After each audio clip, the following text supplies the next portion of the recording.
Hey, this is Joe from Tap 10, and I just wanted to come today and talk about some of the posts that I already had made on our Discord, talking about OP14 and cards that we can buy ahead of time just to kind of save a little value and just be prepared for the next couple sets.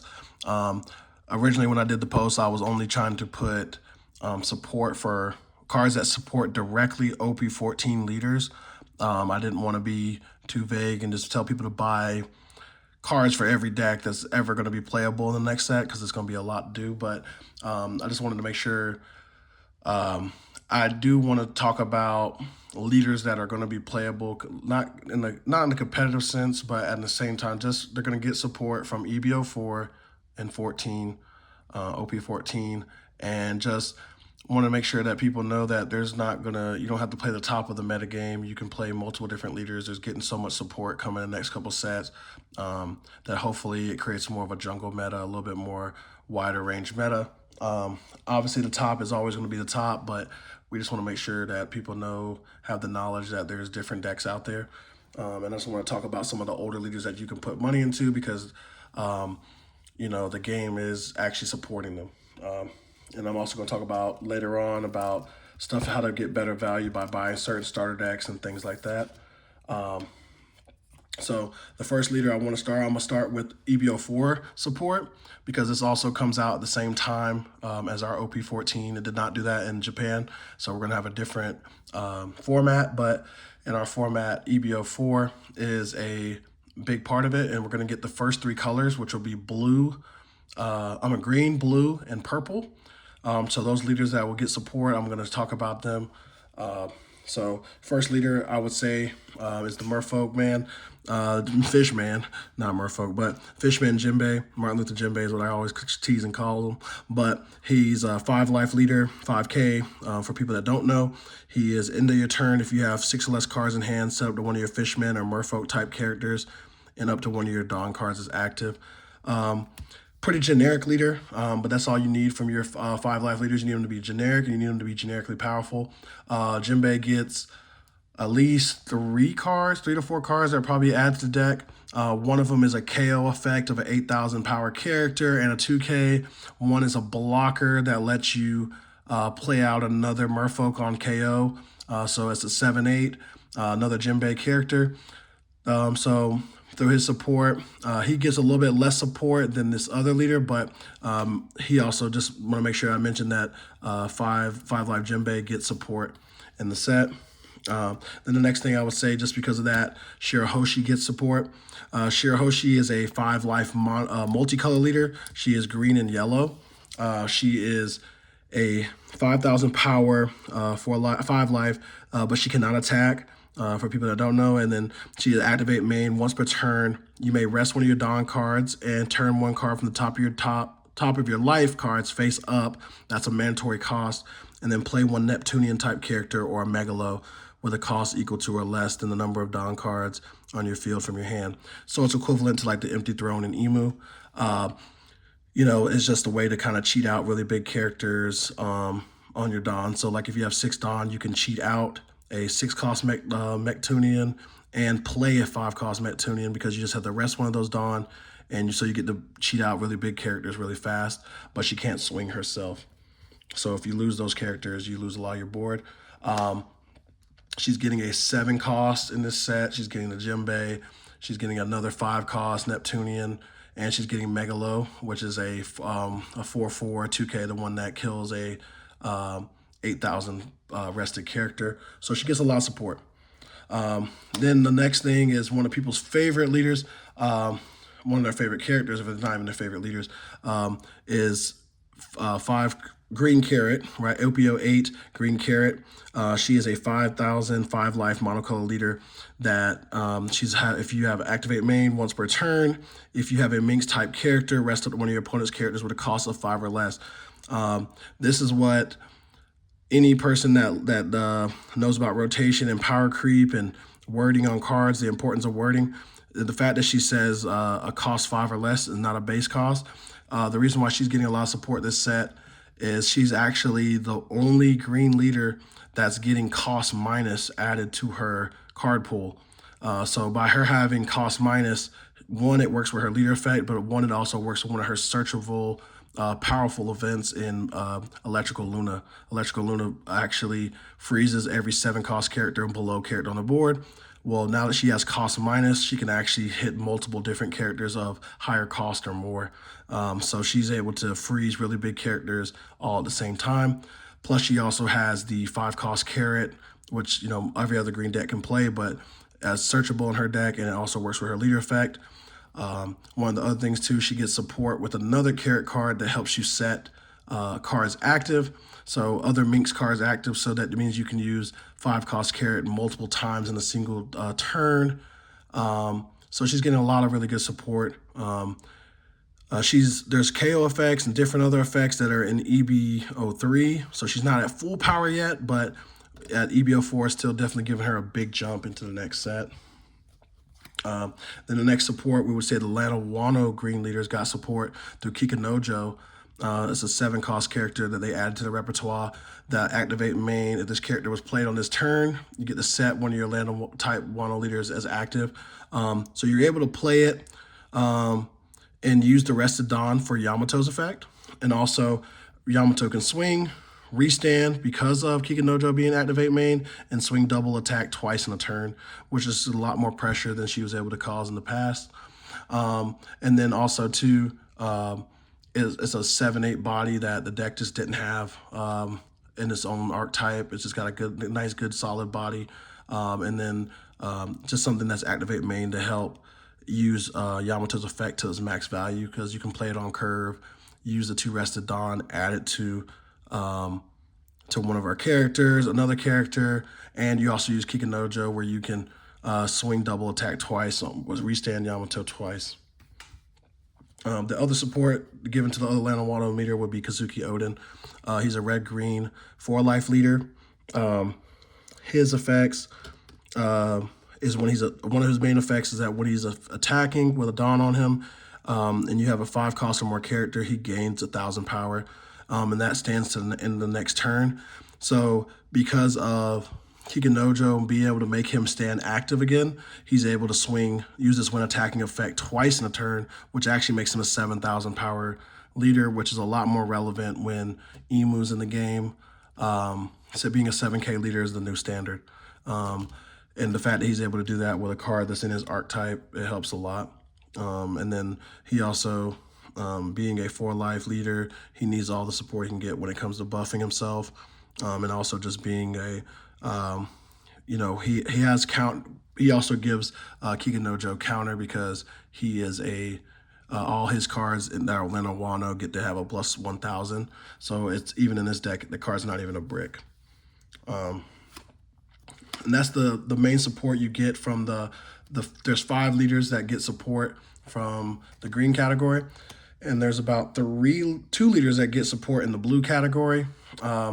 One of the main leaders that would get support would be Blue Red Vivi, but I'm not counting her because she hasn't came out in our set. But one of the main winners of eb04 is Blue Kuzan. Blue Kuzan is a 5-life blue leader that when a card is trashed from your hand by your Navy type cards effect, you draw cards equal to the number of cards trashed. So all the Navy effects become cycle for him. One of the cards that he gets that gives him a lot of additional power that he didn't have because he doesn't have a very strong early game is Isho, which is a 5-cost that if you may trash 2 cards from your hand and your opponent has 6 or more cards from their hand, they have to place 2 cards at the bottom of their deck, right? So in this deck, if you trash the 2 cards in hand for Isho's effect, you will draw those 2 cards back. So initially it's just draw 2, trash 2. And then that same... if you add 1 Dawn to Isho, when attacking, you may trash 1 card from your hand. Another cycle, give one of your opponent's characters minus 2,000 for the turn. Also, you have the Sakazuki card that gives a free Dawn to Isho every turn by his activate main effect. So that's another way that he gets support. And then my favorite leader in the game gets support, but he's not going to be at full power. But Blue Purple Sanji, he gets support from multiple cards in this set, actually in 2 different colors. He gets a blue card and he gets a purple card. I want to say he gets 1 blue card and 2 purple cards. But his blue card, Hear the Sound of a Lady's Teardrops Falling.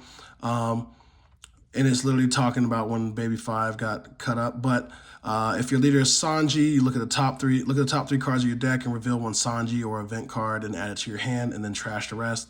It really helps this deck during the strategy.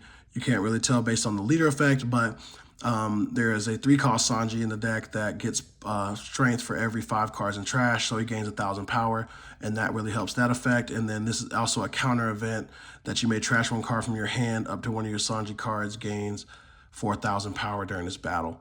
So it gives additional leader counter and Sanji, which is the most important character in the deck. The heart of your deck, you can also counter protect him as well. And then he also gets another Charlotte Pudding character blocker that on your opponent's attack once per turn, you may trash 1 card from your hand. And if you have 4 or more events in your trash, up to one of your leader or character cards gains 2,000 power during the battle. So just an additional boost, 2,000 power. So 1 battle in a turn, you can, the blocker is like Baccarat, one of the older card, Baccarat. I can't think of another character, even like maybe Gordon. These older cards that if you pitch certain cards, you could boost your leader for a battle, but they're also a blocker. She's a 2/1 1K counter blocker that just adds a little bit of just defense for this deck that's already a really tanky deck to deal with. I would explain, but this is a deck of many parts, so the leader effect doesn't really help you explain how the deck works in conjunction. And then after all the blue, the only thing that's left is the purple. The main leaders that got support in the purple, I'm going to keep staying on the OP12 leaders, was purple Lakers Rosinante. It's a 4-life purple-yellow leader that once per turn, if your Trafalgar Law would be KO'd, you may add the top card of your life to your hand instead. So you can keep your board alive by taking cards from life. But you also have yellow in your deck, so you're able to gain life and have life manipulation. And then activate main. Once per turn, you -1 Dawn. And next time you play a Trafalgar Law with a cost of 4 or more, from your hand, during this turn, the cost will be reduced by 2. So you pay your 1 Dawn, but then you get to actually play a Law for 2 costs lower. And then in the set, we end up getting the Rosinante and Law, which is a 6-cost, 8,000 power blocker that under the rules of the game is treated as Trafalgar Law and Rosinante. And then it has blocker on it, so it's a 6/8 blocker that in this deck you would play for 4 Dawn, so it's a 4/8 blocker.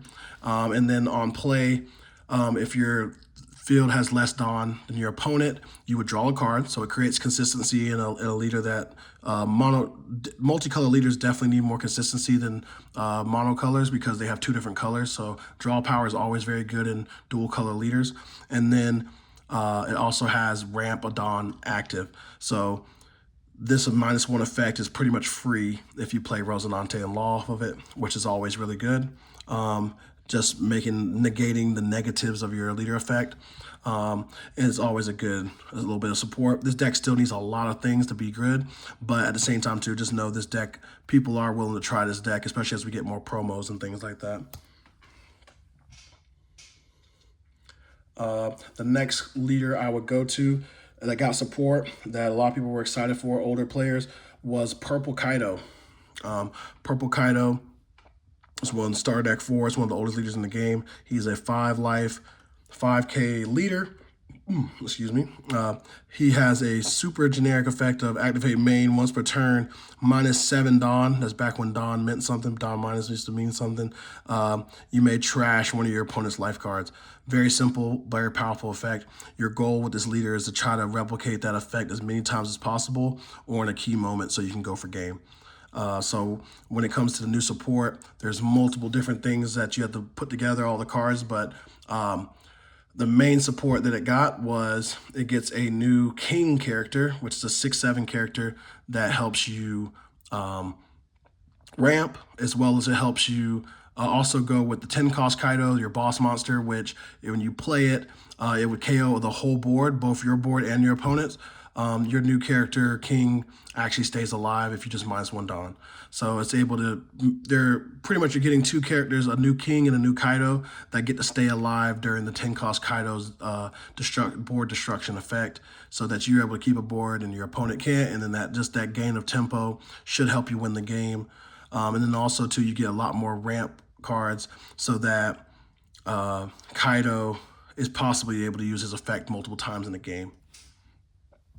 Then that also adds support to the OP8 King, Purple Black King. He's a good leader. The problem with this leader a lot of times is just getting to 10 Dawn, because you want to be able to use the Dawn -2, which gives you 2 effects. Either you can draw a card if you have 5 or less cards, or you can give -2 to a character. So it has 2 good effects, but you want to normally get to 10 very fast, so that every turn you do the Dawn -2. When you come back to your turn, you're still at 10 Dawn. But now that you have more characters like King to help you ramp faster, get to activate main ramp. Also, you can play 10 cost Kaido, which is a searchable top end. You can also play 9 cost Kaido, which is, with this, can trash a 9 cost, which is just insanely powerful in the next format. Based on the cards that are relevant. And then, so these 2 Animal Kingdom pirate characters also got support. And then one of the last leaders that got support the last leader that got support in eb04 would be Purple Foxy. He is a character not a lot of people even know about in the show, but also he is a leader that we haven't heard a lot about in the game, but he's an anti-meta type leader of, he's a 5K, 5 life, purple, mono purple, when attacking, Dawn -3, back when Dawn minus used to mean something. If you have 3 or more Foxy type characters, select one of your opponent's rested leaders and character cards, then the selected cards will not become active, so they won't restand in the next refresh phase. So he pretty much gets to freeze 2 characters. The reason why this leader's getting a lot of hype and support is, if you think about it, the new Op14 Doflamingo that freezes 3 characters, 7 or less. You can play that on 10 and then -3 Dawn, and you can freeze the leader, and you can freeze another character with this effect. So he's able to freeze 4 characters and a leader on the simultaneously on the same turn. And he's got support with the new Foxy characters. And there's also newer characters like 8 cost Katakuri. And then also one thing that another really big Foxy player told me, the deck only needs a 1 cost searcher, and that's what they got. They got a 1 cost port searcher, which is just a generic search top 5 cards for 1 Dawn.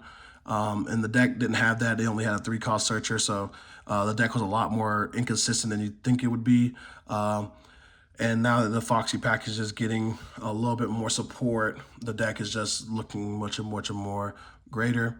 And then having 8 cost Foxy that helps you ramp Dawn, and it also helps you draw cards for consistency, and it's also another target for your restand event of I can't remember what it's called, Megatron, I can't remember what it's called, some crazy Foxy thing, but it's a restand, so you can use it on your 8 cost 9,000 Foxy as well.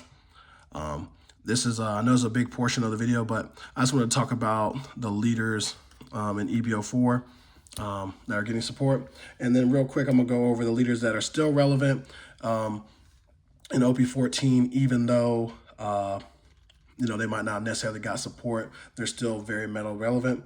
You gotta think of the kings of OP13, red and blue ace, mono black emu.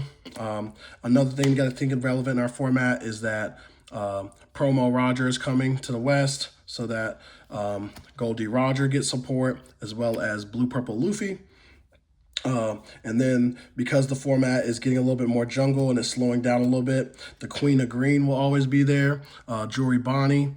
And then the gatekeeper of all the game, Green Zoro, he will be there in full effect. Because the Warlords are getting support, and Perfume Femur being a very good card in the format, we already know that Blue Doflamingo has a word to say.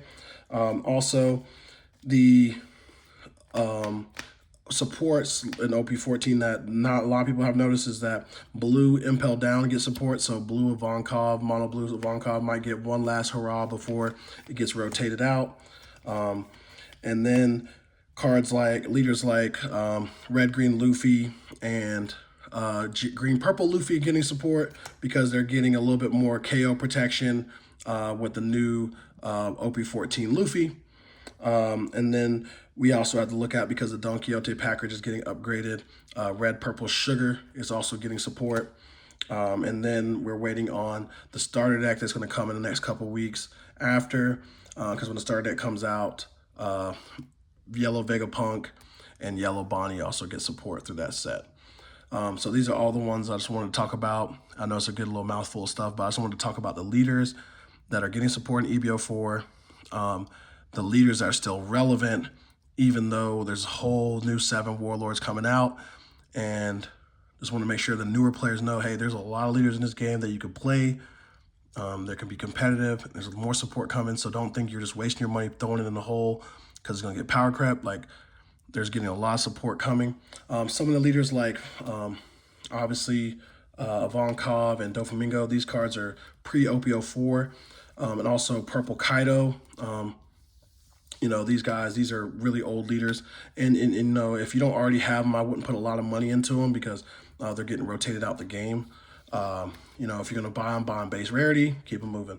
But we're going to talk a little bit more in the next part of the segment about actually the OP14 cards that I think are very relevant, and then you can go ahead and buy ahead of time and why you should buy them and how they're relevant into the decks. So I'll be on that in a second. All right, so now we're going to talk about the OP14 support and the cards that literally that are already currently out that help support these leaders. And they're just some tech cards, but also some cards I just think that we should go ahead and pick up ahead of time. So we're going to talk about OP14 Law, right? So it's a 5-life. I don't have it on the screen, but it's a 5-life red leader. 5,000 power. Activate main. Once per turn, you select 2 of your supernovas or heart pirate type characters and swap the base power of these selected characters with each other for the turn. It's the way the archetype's kind of built is there's a couple of tall characters and a couple of smaller characters, and they normally get value off of switching places, the power.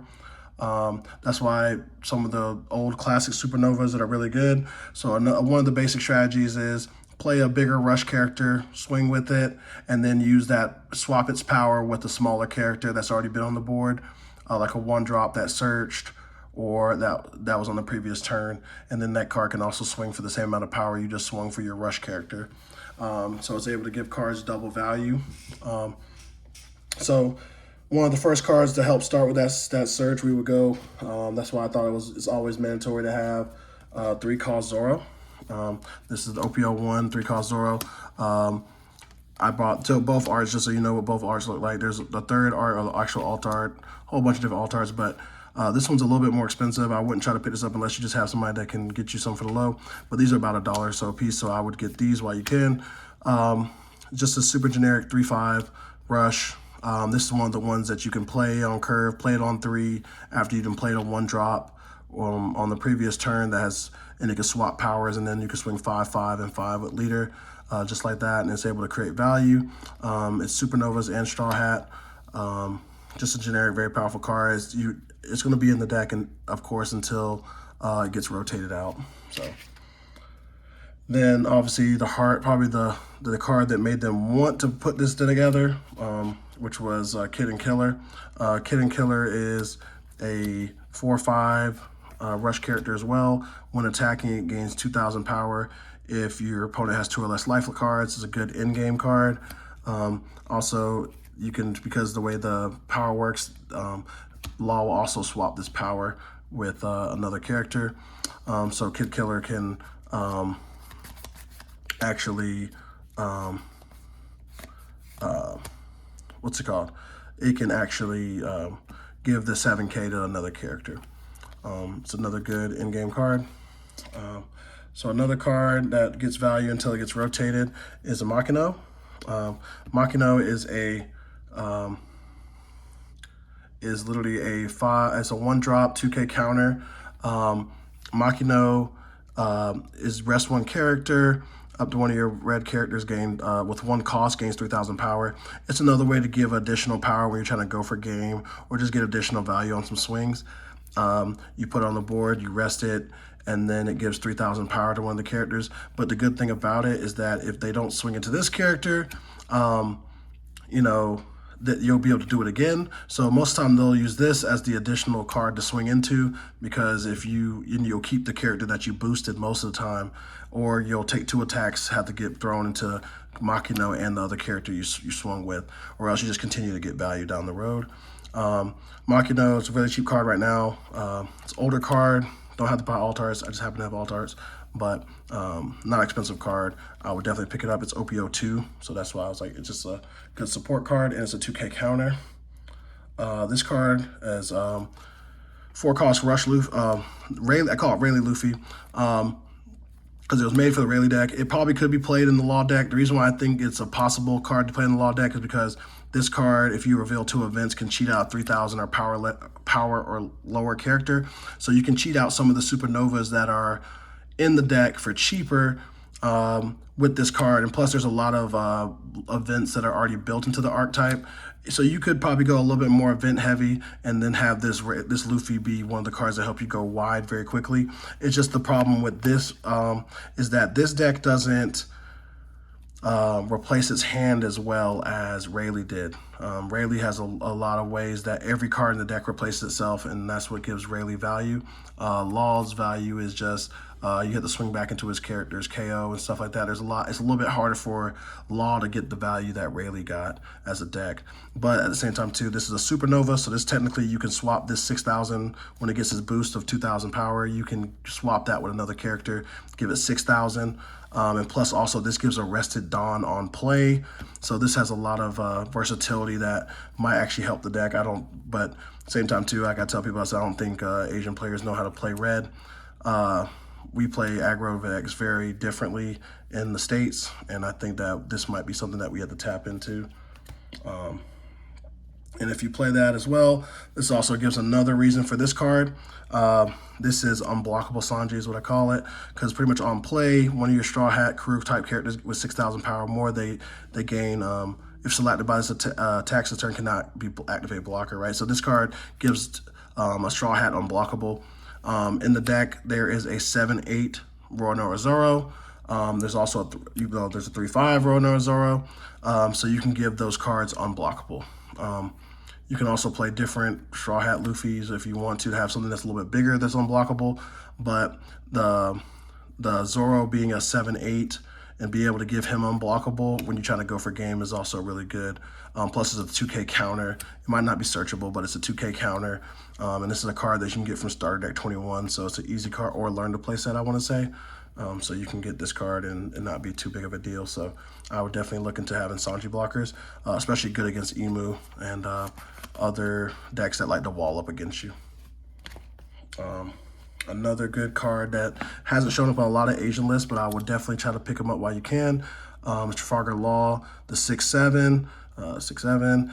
It literally is once per turn, this character will be removed by the field by opponent's effect. You may give this character minus 2,000 power instead.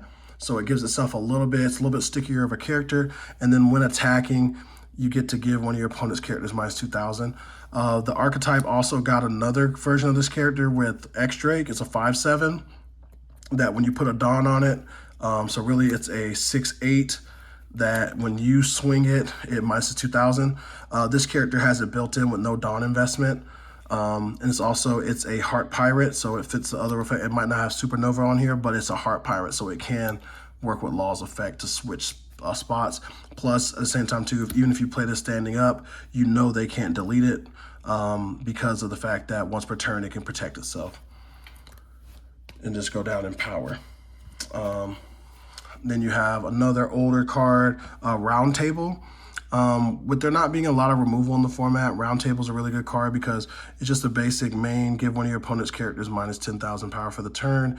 It's a supernova card, so there's multiple searchers that can grab this in the deck. It's a 4, which isn't a full Dawn turn investment, but at the same time too, when you have lower characters, like in the deck there's SR Luffy, which when SR Luffy has 0 power, but when it swings it minuses 1,000. So even if a character's, the thing about power minus is that power minus goes below 0. So if if a card has 6,000 power, you give it -10. It's actually at -4. And then even when you swing 0 at it, it technically will die. So this card can delete cards that are really, really big, really small. And the card, even characters like 10, 12 cost Newgate, you can turn that 12k blocker into a 10. Into a 2, so when you swing into it, even with your searchers, you can get good value on your searchers. It's just pretty much removal. It's an old card, so I was thinking to make sure it might not be on everybody's mind, but I've seen it on a lot of good lists, and it's OP01, so I would look into grabbing it. Okay, next thing, we're gonna move right into green with Mihawk.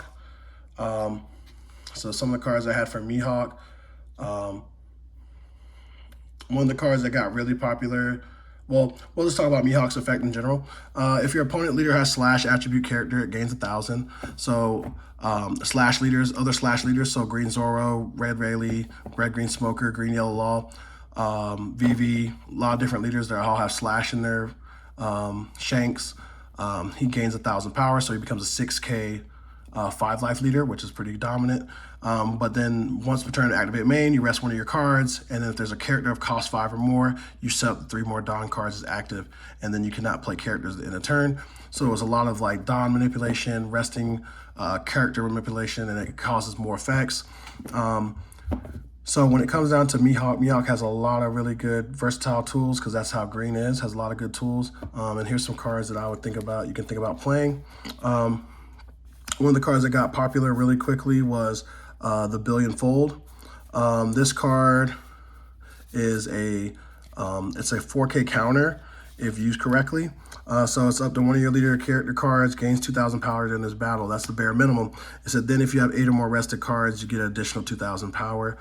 So it's really a 1k 4,000. In the Mihawk deck, you get 3 additional Dawn every turn to stand up. So this you can play your whole turn on curve and then stand up 3 Dawn. So counter events are really good. Yeah, but Billionfold, it's a card that got really popular and picked up in price recently because of this. And then there's a way, most of the stuff in here is, I would say these are like the Supernova type cards, because this Supernova build is one of the main builds. So in the Supernova build, I've seen people play everything from Jewelry Bonnie, the 1 cost. So it's just a generic 1 cost Supernova Searcher.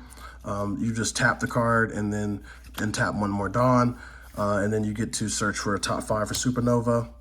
And then since normally if you play those type of packages, you always play Scratchman of Pooh, because it's a 2k counter, it's a Supernova, and it always, in green mirrors, resting another 2 costs is normally very important, because you normally rest their searchers, you rest cards that are also very valuable to the other green card, because a lot of times green decks play a lot of small blockers, so that's normally very good. Then you can play, a lot of those decks right now, they've been playing the Green Zoro 2k, because it's slash, which is searchable by Perona Searcher, and it's searchable as a Supernova. 2k counter, it has blocker, it's not just a vanilla 2k counter. A lot of times right now you got to get value in all your cards, so having 2Ks that actually have effects that are actually effective in the game are very important. So like it says, on opponent's turn, this character will be rested by your opponent's character effect. You may rest another character instead. There's a card in Mihawk deck that the Kikanoja that restands itself. A lot of times this is a really good card to use with that, because you know that Kikanoja is always going to restand itself. So there's always going to be at least 1 character that it can rest to make sure it doesn't get rested itself, which just means it's just a really good card in the mirror, in a green mirror. In the Supernova builds, they play a lot of 5 cost Bonnies. So you can play, there's 2 different types of 5 cost Bonnie. There is 5 cost Bonnie, 5/6. This is a Freeze Bonnie. On play, your opponent's rested character or Dawn cards will not become active.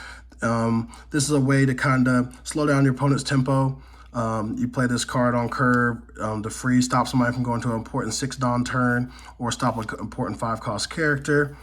And then you have Blocker Bonnie, which is good in monocolor leaders because it's a consistency builder. It's a blocker that if you have 8 or more rested cards, so normally the 5 cards that you rest from playing the character plus 3 other cards, you can draw 2 cards and trash 1 card from hand, and then you will set up one of your Dawn cards as active. So after you resolve this effect, you also get another Dawn. It's normally built for the Jewelry Bonnie leader, but also in Mihawk, you can use that Dawn to get 3 more Dawn. So it's a pretty powerful card. and it's also a blocker. I'll make sure I get rid of those. Right. Also seen a lot of mihawks. One of the versions I like to play is with Smoker. Smoker is one of my favorite cards, just because of the character. I love Tashigi. But Smoker has Banish, so 5/7 with Banish. One of the most important matchups in the whole set is Boa Hancock. It's a blue-yellow leader, and she has a lot of triggers. Same thing with Gecko Moria, has a lot of triggers. So having Banish is just a way to get around that. Having this plus having the additional 3 Dawn from Mihawk effect is very powerful. You can literally swing 9 with Banish, 10 with Banish, almost every turn. Has a 5 cost. Activate main, you get to stand 1 more extra Dawn. You can't use other character effects to do that, but it's fine because the way this works, normally is the only one, and then you use the leader effect. But Smoker is a very good tempo card because it asks for the opponent to either give the cards up or just lose them. Very powerful card, and I like it as a really good tech card in my version of Mihawk, especially for the Boa matchup. Then, no, that's regular Smoker. So if you're looking for the regular SR, this OP10. Then there's some more events. So I know you're strong, so I'll go off from the very start. This is another good event, counter event that has other, you can just rest 2 Dawn cards, so rest 3 cards all together, and then one of your opponent's 7-cost characters will not become active. It's a pretty good way, up to 2, so 2 characters can get frozen, and then it's also a 3K counter on the leader. It's a good card. Another really good card, a very important card in the set is Dead Man's Game, is for short, but it's you may rest 3 Dawn cards, so rest 4 all together, and then 2 of your opponent's Dawn or characters in either order, how you want to do them, will get rested, and then it's also a 3K counter. So you just got to remember you're getting 3 Dawn at the end of your turn almost every time, so you're able to use this Dawn as a 3K counter, or because of the way that your leader effect works, you can play this card, rest 4, use the leader effect, tap another Dawn, and get 3 back. So really you get to play this card for 1 Dawn in Mihawk. That's what makes this makes it kind of diabolical. But that's something that we have to really think about, and it makes the card even more powerful the cheaper it gets. So Dead Man's Game is something you definitely want to pay attention to, and you want to get your copies before it becomes all over the format. Another card they play a lot in those Straw Hat Supernova versions, I'm sorry, not the Straw Hat versions, but Supernova versions, is Law. Law is a 6-cost blocker that on play, he becomes a blocker if you have 1 life, which is good in the late game. If you on play, you get to return one of your characters from the owner's hand, so you get to bounce a smaller searcher, and then you get to play a 5-cost character, 5 or less from their hand rested. So a lot of times you can play this, and in those other versions they like to play Blocker Bonnie or even Freeze Bonnie on curve, or they can also play the other Perona from the deck, so they can freeze 2 characters. So there's a lot of good value you can get off of Law. But yeah, Law is definitely, it's an OP13 card, very generic, but definitely it needs to be added into the deck. And then one of the cards I left out on the thing that I want to make sure we talk about is Perona, 1-drop Perona.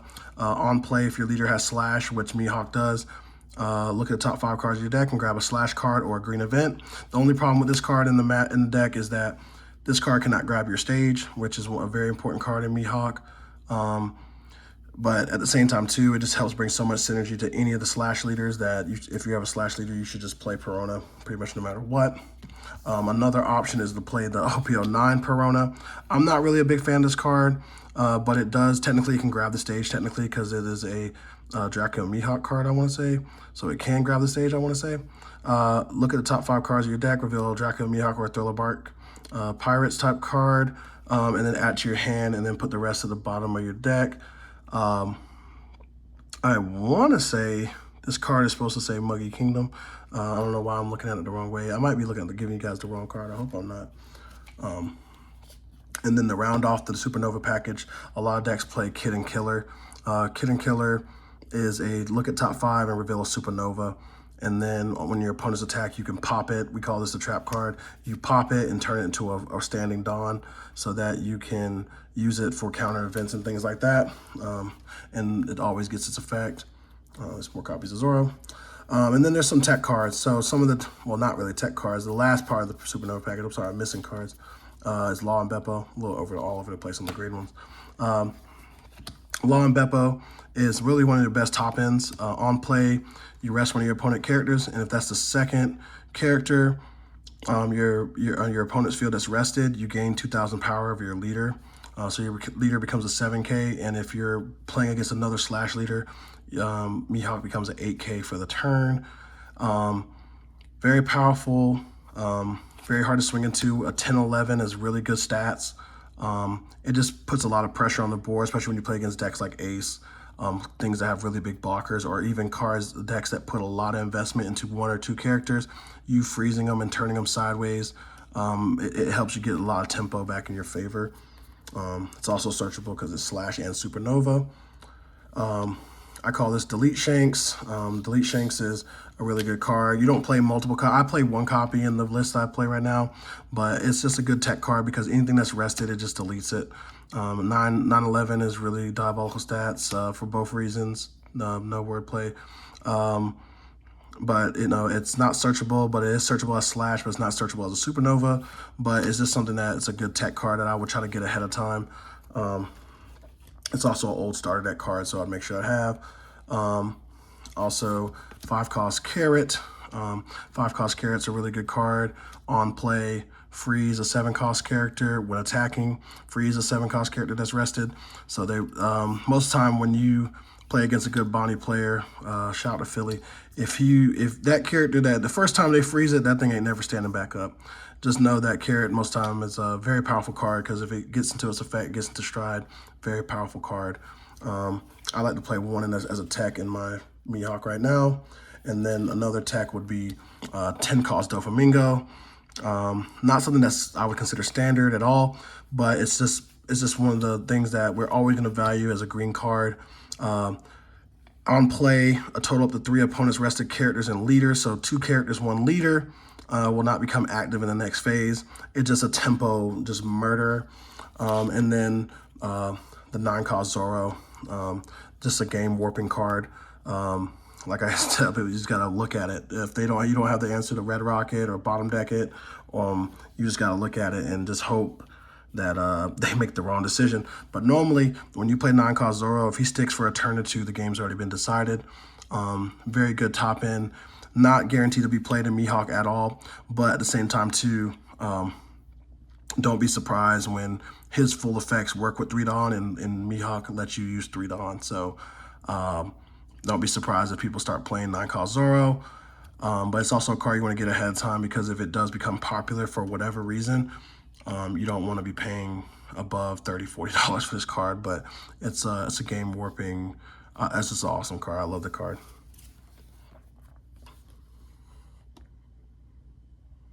Next one we're gonna do some blue stuff, but I'm gonna jump right to and come back to that.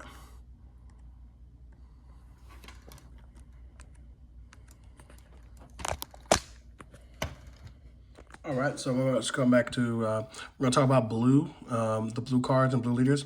We'll start off with Jimbe, and Jimbe's effect is a 5-life, 5K leader, Fishman, blue 7 warlords. You may trash 1 card from your hand, give up one of your 2 rested cards to one of your 2 rested Dawn cards to one of your Fishman or Merfolk type leaders or characters. So he's able to use rested Dawn to his advantage by pitching cards. So 1 card you got to always have if you're playing blue is Charlotte Pudding. Charlotte Pudding is just universal, need to have a play set just in case any format. If you're on play, your opponent returns all cards in their hand and deck, shuffles to their deck, and then your opponent draws 5 cards. Real simple. The next card is more of a tech card, but I'm starting to see it play a little bit more often. It's a 4-cost Trafalgar Law. So it's activate main. You may return this character to the owner's hand. It's a mandatory effect. If your opponent has 6 or more cards in hand, your opponent places 1 card from their hand to the bottom of the deck. So the way it's used in Jimbe as a way to One, manipulate your hand. There's a card called Fisher Tiger that at the end of the turn you need to have 5 cards in hand, or you need to start trashing them. But it lets you draw 3 cards that turn. This is a way to kind of get around that, because if this is the 6th card, you actually can play this on the board and not have to throw it away, and then the next turn put it back in your hand. Also, too, it's a good way to get Rested Dawn. You can play it on the board. It makes 4 unrested, and then you can bring it back in the same turn, and then pitch something else, and then use those 4 rested Dawn. But it's also hand control, right? Because if they have 6 cards, say they have 6 cards, you play this, pull it back, they have to throw 1 card away, then you can use those 4 rested Dawn with your leader effect. So it's a way of having hand control, and it's almost like you swung an additional neutral swing at the leader, because they have to give you a card for it no matter what to defend it. So it's pretty much like you just got another swing off at them. So it's also 7 Warlords, so sometimes you can see people playing different packages, and also Arlong can search anything 2 cost or more, so this card can be searched in the deck as well. But it's another way to like manipulate your hand, manipulate Dawn. Has multiple functions, and it's also a 2K counter. Another tech card would be the 4-cost Trafalgar Law. This is another laws of 4/5, 1K counter. On play, you may return one of your characters to their owner's hand. It could be any character, it can be itself. And then if your leader is a 7 Warlords of the Sea, which Jimbe does fit, every leader in this set is 7 Warlords of the Sea, type, return 1 character with a cost of 4 less to the owner's hand. So it's a board control card, but also in these blue decks, in aggro style, it's been used as an advantage engine. So when you do is you play it, bounce the 1-drops back that you already swung with, you already played them, and then you can replay those 1-drops standing so that they can't get swung into. Then they also can get their advantage again, because you play Chew. It's a 1-drop that when you play it, you draw a card. Okay, so if I play that 1-drop, I drew a card, then I swung with it the next turn, then I can play this law, bounce Chew back to my hand, and then play Chew again on a later turn, without anybody ever swinging at Chew, and then Chew can draw me another card. Also, too, Arlong is a 1-drop that on play it searches, right? So if you can use Law to continue that cycle, that's how it was used. It was how it used most efficiently in Blue Doflamingo in the past. And it's another way. It's another tech card you can use in Jimbe. Also, too, because it can bounce itself. If say they have a 4-cost Marco on board, you can play this, bounce itself, bounce Marco, 4 Dawn arrested, leader effects active, and you can use that to your advantage. Another tech card, which I'm not sure how popular it is, I just seen it in a couple of lists, so I just want to make sure I included it. Haruta, it's not a searchable card. It's a 2/1. When you're attacking, you have 4 or less cards in hand, you draw a card. So it's another way of just, if you sequence properly, you can use this card to additionally get an extra 5 swing, and you can also use it to keep drawing cards. And when you turn cards like this sideways, they have you might not see it there, but it says blocker on there. So when you put this and you swing it, it's going to swing, and then they're going to have to swing back into it, because if they don't, you're just going to continuously draw cards every turn, because you can get yourself to have 4 cards in hand. Also, too, one of the most key cards in the set, and this is where the 2 leaders transition from Boa and Jimbe to the same kind of cards, Perfume Femur or Femur. This is literally one of the most defining cards in the format. Active as a main, select 2 of your, it's a 2-cost main, select up to 1 of your 7 Warlords type leader or character cards, and then that character card gains 2,000 power during this turn. That's not all it is. It says then the selected card attacks the turn, opponent cannot activate blocker, so it becomes unblockable. It's a win con. If you have double Perfume, you can get the last 2 life through unblockable. When you're playing against decks like Emu, what's made Emu very rough for Emu this format is that it depends on blockers so much, and Perfume can just ice the game by swinging.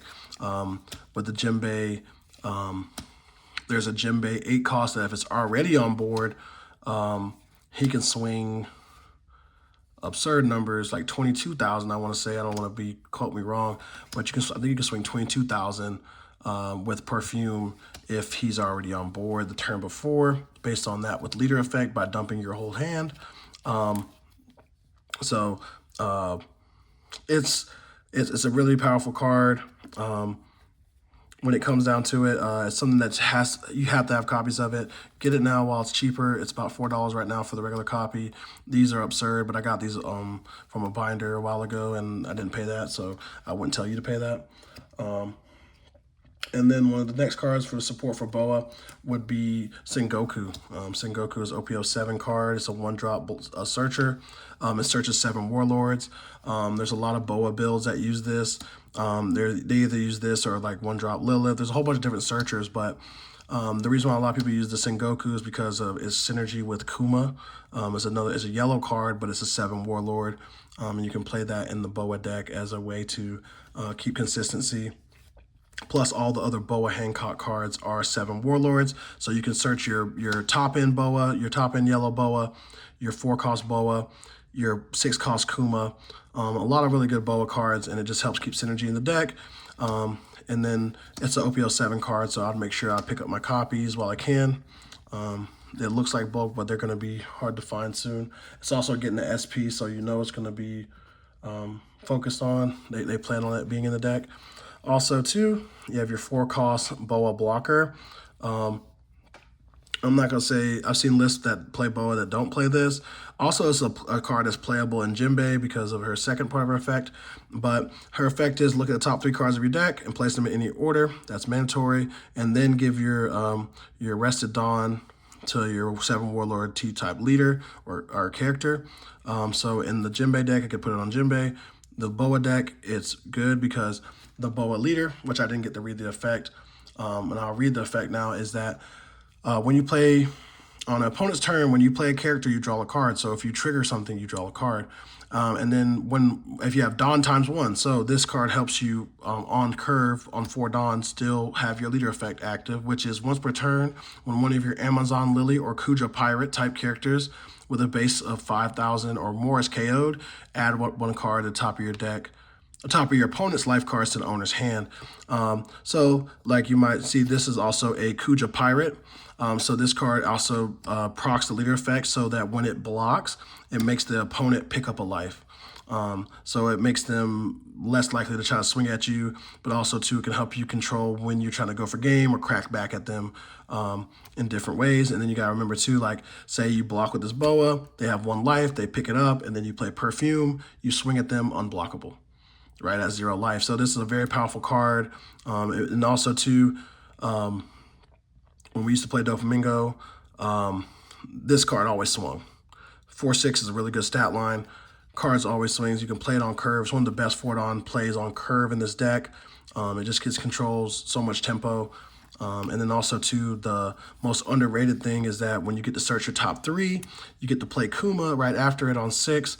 And Kuma is pretty much like you're deciding what you're putting in life because you get to look at the top 3 cards and you can decide what's going into life off of Kuma's effect after you draw. So as you can load your life with the proper thing. So it's really good. Some other tech cards that are for Boa, Slave Arrow. Slave Arrow is a really good card. So in the deck, there's 2 cards in the deck right now, Gloriosa and Hiyori, that can load your life with other than Kuma. But they can load your life. They're 2-cost characters that take one of the life and then put it back with something else. And instead of those cards sitting on board, you can use Slave Arrows you may return one of your characters with a cost of 2 or more to the owner's hand, right? So you can bounce the Hiyori, bounce the Gloriosa back to hand, and then your leader gains 4,000, or a character gains 4,000 power for this turn. So it becomes a 4K counter. And then you also get to grab Hiyori, who's a 2K back, or Gloriosa is a 1K back. So it can help you out with the finish the swings counter as well. Then also has a really good trigger of draw 2 cards and place 2 cards in your hand at the bottom of the deck in any order. So it's just really good cycle. I would get a playset just because they're cheap. Obviously, they knew they were going to be in the format when they got a reprint in PRB. But just make sure you get your card before it's cheap. Then also too, it's a really old card that we can play this until rotation, is Sables. Shout out to Biscuit. I've seen him playing this in his list already. He got 4th place in the Chiozu Cup recently with it. Return 1 character with a cost of 7 less to the owner's hand for Dawn. This is the round table of blue, right? The bounce of 7 cost generic, really ain't nothing that's right about it. Trigger, activate the main effect. You can use Boa and Kuma, put this in life, whatever they played. On Kuma, you play Kuma on 6, no matter what they play on 7. If they swing at you, they play out of order, you can bounce it back to their hand. No matter how good their play was, it can go back to their hand. Really good card, really good tempo card. Also, it's a 7 warlord, so it's a searchable card off of Sengoku. And it's one of those things. Just there's not a lot of removal in the game right now, so cards like this that are generic, good removal, are really helpful. Okay, then I'm gonna move on to the next thing, which would be purple.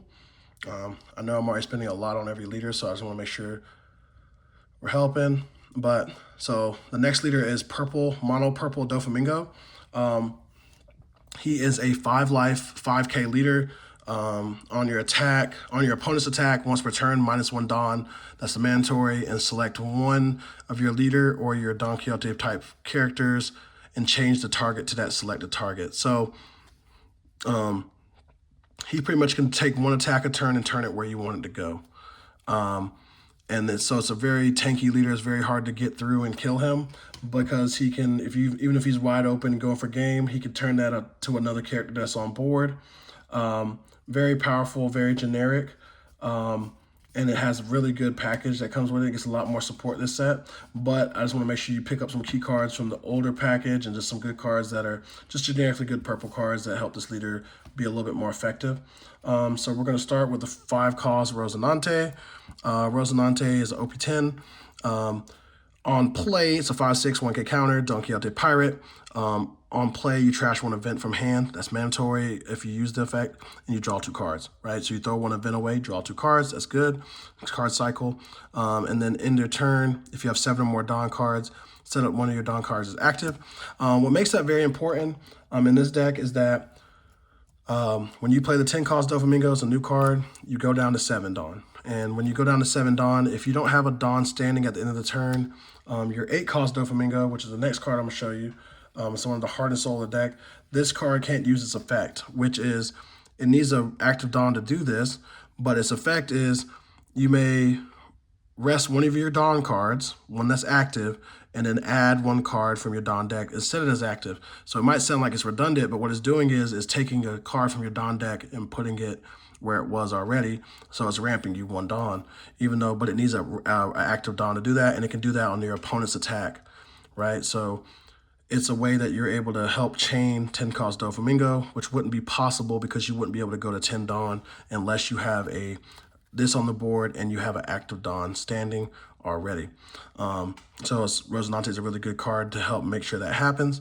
And also you can play that Rosinante off of this Doflamingo on curve. When you play him on 8, he can cheat out a 5 cost. So we'll go right to him. He's an 8/9 on play, Don -1. Play up to 1 Don Quixote Pirates with a type of 5 or less. 95% of the Don Quixote Pirates other than Doflamingo are 5 or less. So he pretty much can play any of the other cards in your deck. And then on your opponent's attack once per turn, like I was saying, you rest the Don and you get to ramp 1 back. One of the heart and souls of the deck, reason why the deck is able to be as tanky as it is, get value out of his Don, and just really overachieve for the simplicity of his leader effect. Also, too, go back to the beginning. Really old card you can get right now. It's not very old. It's on OP10. Sugar, just a 1-drop, generic Don Quixote Pirate Searcher. Play it for 1, tap 1, grab top 5. It's really good in the deck because now if they try to swing at it, you can use the Don Quixote, you can use the Doffy's effect to not make you swing at it. So it can actually search almost guaranteed 2 times every time it's played. Really good. Also, too, another card y'all pick up now is like the I do not forgive those who laugh at my family. It's just a generic main and it's a counter. Look at the top 3 and grab a Don Quixote Pirate card. Other than this one, really good. And there's also extra events to have. Remember for the Rosinante, I forgot to show these. These are the Rosinante and the Doflamingo, the regular SRs. You don't have to buy the crazy versions, but make sure you just want to get your SRs, your basic SRs, because these are already like $2 or $3, and they're getting a little bit older now. They're about a year old by the time the set comes out, and it's going to be a little bit harder to get them. So I'll make sure I pick them up. And then you have some good tech cards that have shown in winning list. The first one is Divine Departure. Like I was saying earlier, the one thing you're going to notice is not a lot of removal in the format. With Emu around, removal is weaker and weaker and weaker. So we have to value power minus a lot. So this is a 0 cost, so it needs no cost to use the counter. The counter is you may trash 1 card from your hand. So just give 2 cards away and it gets 3,000 power. But The main is you rest 5 Dawn. So when you rest 5 Dawn, if you have any Dawn cards given, so you have to put one on leader, on character, your opponent's character loses 8,000 power. So if those big things are turned sideways, you can use Divine Departure minus 8,000 on it and then swing into it. And that's a good way to deal with things. Also combinated with Virgo. Virgo is another card that's from the new set that when you see minuses 2,000 on his swing if you minus a Dawn. So it can be really good. And then the last card, Slow Beam Sword. It's a counter event. It's a Foxy powered counter event, so it's not searchable, but really powerful. And there's a lot of draw power in this deck, so it's actually really easy to find. And then even if you don't need it, you can use it as a ditch card. You ditch it off of Rosinante on curve and then draw 2 more cards and try to find what you need, your next pieces. Dawn -1, up to one of your leader character cards gains 2,000 power, and then rest one of your opponent's characters. So it gives you a generic a rip-off of the Bonnie effect, green Bonnie effect. And then it also has a trigger of ramping a Dawn, which is really good in purple decks in general. One of the only triggers that the purple decks want. So definitely something that I will look to picking up. Okay. All right. So then the next one we're going to go to is is black yellow gecko. He doesn't have a lot of cards that are probably as relevant. A lot of his new stuff is all the yellow package. But I'm going to read his leader effect. His leader effect is you may KO one of your Thriller Bark type characters, right? That's a mandatory effect. And then your leader and all your characters gain 1,000 power during this turn. And then that's pretty good because it gives you like a way to make a lot of characters 6s and you swing good numbers at all your opponents. It's like a very chippy deck. And then when attacking, you may trash 3 cards from your hand and then add one of the top cards from your deck to your life. Really good card. It's a very interesting leader effect. It's definitely all about how you steer the boat. People want to say it's already bad, but I'm telling you, it's how you steer the boat. I've seen the deck work in synergy, and I've seen some absurd games. I've seen games where Geckos had 9 life against Emu already, so it's very powerful. One of the older cards that you can get right now that you want to make sure you have your playset of is Sindri, Victoria Sindri. She is a 1-drop 2K counter, really good stats. If your leader has Thriller Bark type, trash the top 5 cards of your deck. It just gets your trash engine going. Something that every black deck wish they had literally this exact card, but Gecko Moria is the only one that can play this because your leader has to, in Perona, because you have to be Thriller Bark. But really powerful card. These are OP06 cards. You have the old Perona. It's a 4/5 2K. Just know these Gecko cards are absurdly valued. There's not many cards in the game that have these stats and 2K counter on them. So these are really good cards. And they're going to be timelessly good. On play, if your opponent has 5 or more cards in hand, choose one. If your opponent trashes one card from their hand, or give one of your opponent's characters minus 3 costs. So she has double effects. This will most likely get brought. It's mostly more of a 2K counter in the deck, and it's a Perona, which is a Thriller Bark that's searchable. But it's also just a versatility card. It's hand control and things like that. Then they also have Dr. Hogback, which is something that I've seen a little bit more people play. Dr. Hogback is you may return 2 cards from your trash to the bottom of the deck, so you want to make sure you have your trash engine building, and then add 1 Thriller Bark card other than Dr. Hogback from your trash to your hand. So this is a way that on play, he just recurs himself, keeps adding cards, puts your sub back in your deck, and you can also play him for free off your other yellow Thriller Bark. And it just, in the combination, helps you gain that hand that people are worried about. How you're going to have 3 cards in hand to throw away for life. You really just want to build a hand of fodder just so you can keep throwing it away and then just keep cycling and gaining life. The last card that's really good is PRB card. Get them while the altars went up crazy. But the PRB regular Gecko Moria. If your leader has Thriller Bark, it's a 6/7. If your leader has 6/7, if your leader has Thriller Bark, play out the 1 card with a cost of 4 or less from the trash rested, right? So it gets a free card immediately. Then give one up to one of your rested Dawn cards to your leader or your characters. The Gecko that the leader doesn't need a Dawn, but at the same time, too, it's just good value. You can play it on curve, bring back cards like Dr. Hogback, other yellow things, get more cards into hand, replace itself. Really good card. It's always going to have good value. And it's also a really good size body to play and just put pressure on your opponent. That's all the cards I have for the Thriller, the yellow, black Thriller Bark. The next thing I would move into is Crocodile. Crocodile is a mono black leader. It's a 5 cost leader. Black Crocodile is one of my favorite leaders in the set. But I'm not going to tell you how to play it because I haven't played a lot of it yet. I just really like it. But its effect, all your opponent's characters cannot be removed by a field by your effect, so you can't kill anything with the cost minus effects. It says, but you may KO one of your characters with Baroque Works types, and then give one of your opponent's characters minus 10 cost. And then you may trash 2 cards from the top of your deck. So it has its own trash engine. Some cards that are important that people play in it now would be Barrier. Barrier is good because Barrier is just like the trifold that we were looking at earlier.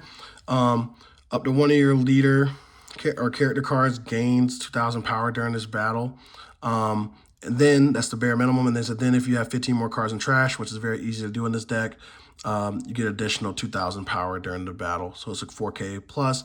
And then the trigger is draw 2 cards and trash 1 from hand, which is really good for black decks.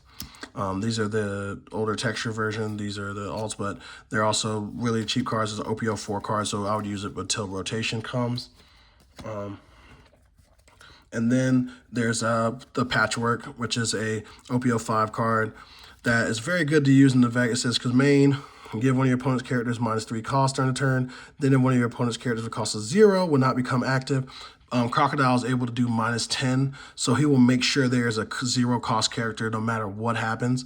And then that you're pretty much saying that character cannot be refreshed for 1 dawn, which is really good.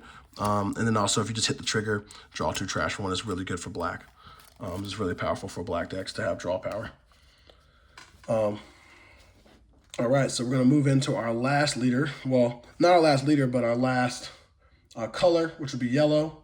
There's not a lot of yellow cards that support Gecko that are older, but there is a lot of cards that support yellow in general. And also we're talking to about Joey Bonnie and Vegapunk. So I would pick up, especially with the new star deck coming. There's certain cards I think that just have value no matter what happened. So you might want to pick them up before everything gets started. So generically, just a good yellow card to pick up in general while you can now would be Kuma, right? Kuma's a really good card. Kuma is pretty much a staple for yellow. A 6/7 with 1K, broken. You may trash 1 card from your hand, add the top card of your life to top card of your deck to your life, and then this character gains 2 cost. So it becomes an 8, so it's hard to deal with. And then on opponent's turn, on KO, you gain another life. So it's very hard to deal with. A lot of times I gotta look at it. It's very sticky. Really good card, just generically powerful. And it's a 7 Warlord. That's why it's really good in this set. Then we have the 1 cost Lilith. Lilith is really good because she searches for triggers. So any deck that plays heavy triggers can play this as a searcher and generically make sure it never whiffs. Okay. Then we have Kikanojo, just a really historically really good trigger. If your opponent has 3 or less life cards, play this card. Always going to be a good card if Ace is in the format. Ace is a very strong deck, and 3 life leaders will always get punished by this trigger. So really good card, 4/6 body. And then also on KO, if your opponent has 3 or less life, you gain another life. So a really good card. Especially it gets better and better as the end game comes. Another card that you can play in Boa is Hiyori. She's a really good card because she can load your life intentionally. And then what you can do is make sure you put a Gorgon Sisters or one of your really good Marguerite, one of your really good triggers intentionally. So you may add one top card of your life, a top card or bottom of your life to your hand, and then add 1 card from your hand to top of your life. So she can become a really good, but she's an OP06 card, so you want to make sure you pick them up before they get too expensive. These are already been going up, so you got to make sure you pick up these SRs at bare minimum. But a really good card. And it's one of those cards you can also use when you play Slave Arrows to bounce back because it's a 2 cost character.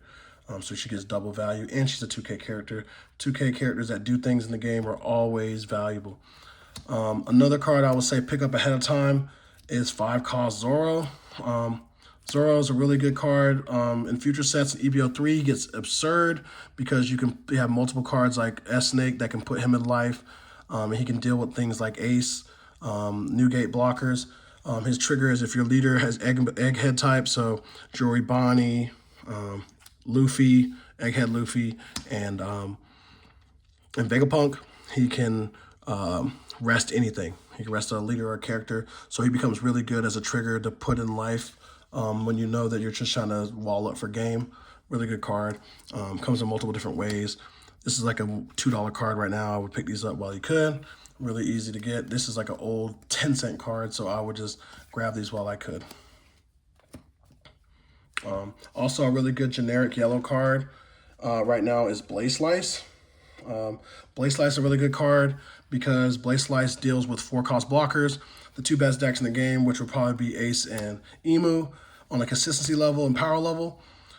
They both have very important 4-cost blockers in their deck with Warkery, which draws a card, and then with Marco, who draws 3 cards in Ace, and if he's the first thing that died that turn, which is really powerful. But turning that sideways and changing their turns where they can't even depend on that 4-cost to block an attack, and now they're not even getting card advantage. Very good. Definitely a card you need to get a play set. It's an OP07 card, so grab them while you can. It's going to be a generic yellow card for the future. 9-cost Bonnie. This is a card that's just game warping. Changes the math very quickly. You play this on curve, on 9, take their life, and then has rush. So it's almost gets 2 life almost every time it hits the board. Really good in the Bonnie leader, really good in the yellow, in Vegapunk, and also in Luffy, just as giving him top end. Has rush. It's really powerful cards. And then one of the last cards I wanted to mention, well, last 2 cards, these kind of more tech cards. They're not guaranteed. They're probably not going to go up very much, so I just want to make sure I didn't want to forget about them. But like S-Snake. S-Snake's a really good OP13 card. All the other cards, other colors are highlighted cards that did power minus. So I would definitely highlight that these are really good power minus. It's a power minus card. When attacking and on play, turn the top life up, and then give your opponent's character minus 2,000 on a character. Really helps from removal. Just minus 2,000 combat removal is the new way to roll. So, and then the last card I would pick up is Darashi. Darashi is literally a really good card because it's a card that lets you grab 2 triggers from the top 5. So it gets to replace itself and grab another card. Really good card. It might not be the card that's played right now because of curves, how the decks work, but also has a trigger of just draw it, so replace itself in the end game. OP09 card, really good card. I think it's undervalued. And I just think that it's something that you can make sure you have a play set of, because if it ever does become get value, you're going to be mad you didn't pick up the 30-cent card. So, but that's all I have. I'm sorry, I know it's been a really long video. If you watched all of it, I appreciate it. If you have any questions, let me know. One thing I don't like about is in our area, if anybody has questions, I don't want anybody to be steered the wrong way. I want everybody to be ready, be competitive. I love how many people are already playing with proxies and getting ready for OP14. I wanted to do what I could to help the community, and just anybody that wants help, that we, as a competitive player, somebody that's working on my competitive season, but hasn't had the best competitive seasons, but is a competitive player. Always willing to help, and just let me know anytime. This is Joe from Tap 10. If you're not in the Tap 10 Discord, let me know. You can DM me and I will send you an invite. All right, thank you. All right, peace.